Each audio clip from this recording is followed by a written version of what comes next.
Actual में breakfast जो होता है वो हैवी डाइट का टाइम कंसल्ट होता है। जब आप नहा धो करके सो करके उठते हैं, फ्रेश होते हैं, उसके बाद आपको सबसे तेज भूख लगती है ना, सबसे तेज भूख में आप थोड़ा सा पोहा हलवा खा के और अपनी भूख खत्म कर लेते हैं।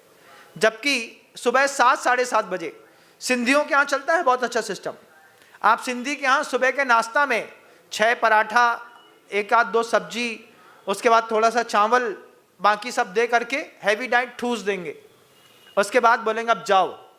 अब वो 6 पराठा सब्जी अब्जी खा करके सुबह 7 बजे घर से निकला। सिंधी कितना जबरदस्त है, देखो तो एक बार उसकी जीवन शैली। अब निकल करके गया, अपना काम किया 7 बजे से लेकर के 11 बजे तक।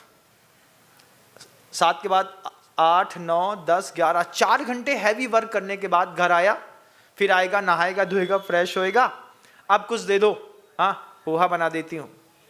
अब दोपहर में उनको पोहा दिया, आपके यहाँ उल्टा, सुबह पोहा बना देती हूँ, जब तेज भूख थी तो पोहा खा लिया, और जब खाना खाने का टाइम आया, अभी हमारा मन नहीं है, अब मन नहीं है, अब पत्नी ने बनाया है तो ठूसना तो पड़ेगा, नहीं ठूसेंगे तो ठूसा मारेगी, हमने बनाया है तुम खा नहीं रहे तो खाओ, क्यों नहीं, तुम्हारे चक्कर में बनाया, तुम ही नहीं खा रहे, किसके लिए बनाया, इतनी मेहनत करी किसके लिए करी, तुम्हारे लिए करी।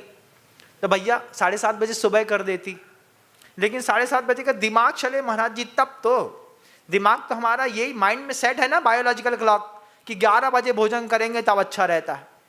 सिंधियों क्या सुबह 7:30 बजे 1 सब्जी 6 पराठा खिला करके व्यक्ति को तंदुरुस्त कर देते हैं। आप उनकी वर्किंग कैपेसिटी और अपनी वर्किंग कैपेसिटी देखिए। उनके यहाँ एसी कूलर ने, एसी नहीं मिलेगा, कूलर है भैया, क्यों, काम करना है यार, एसी में बैठ जाएंगे तो बाहर धूप में ना निकल पाएंगे।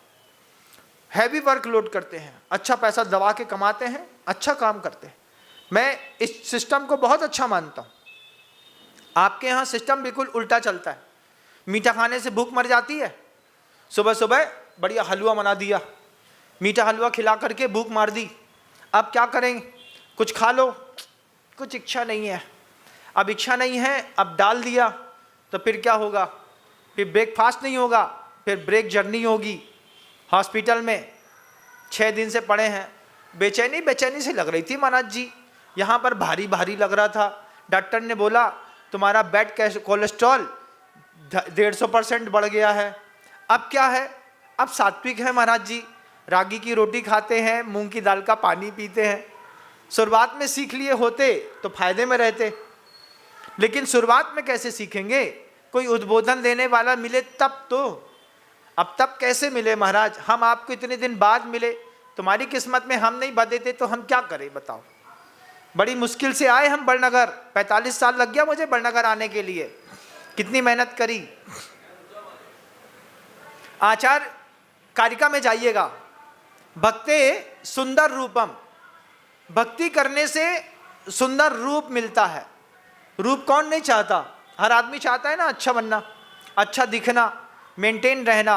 भक्ति करिए, हर भक्त की इस संसार में कीमत रही है। फिर अगला शब्द आचार्यों ने लिखा, स्तवनात् कीर्ति, स्तवन करने से कीर्ति बढ़ती है।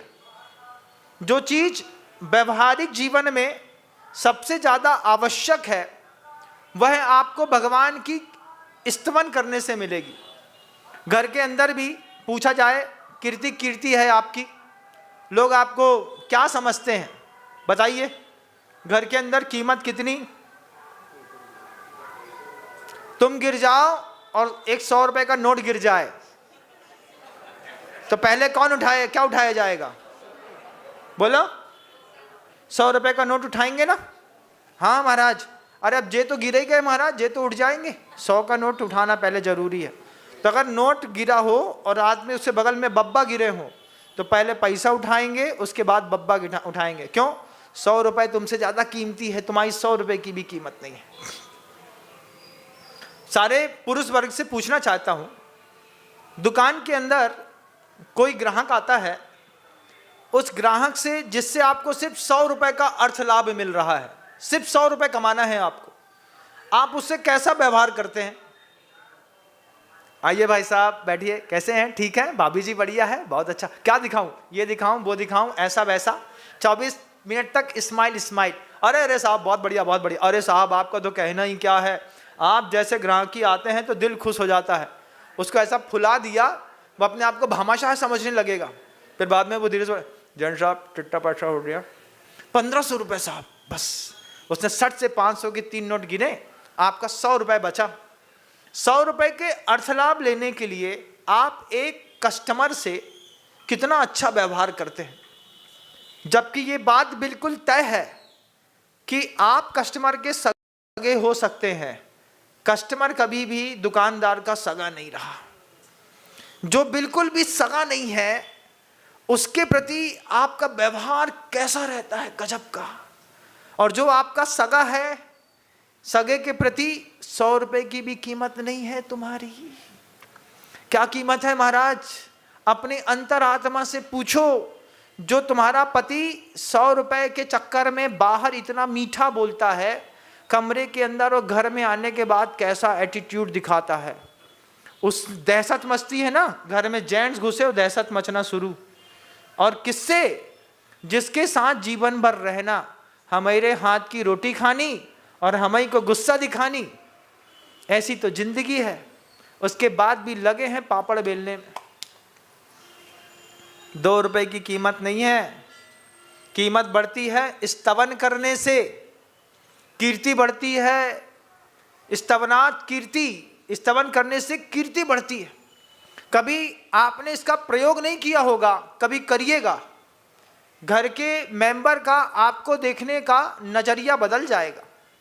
शाम को 7 बजे बैठ करके, यही चतुर्मास स्थापना होने वाली है ना, वीर शासन जयंती के दिन भक्तामर स्तोत्र की अखंड साधना का नियम ले लिया जाता है।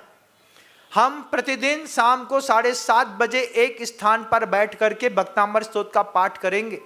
कितना भी विप्लव आ जाए, कैसी भी परिस्थिति हो जाए, हम अपना भक्तामर स्तोत्र नहीं छोड़ेंगे।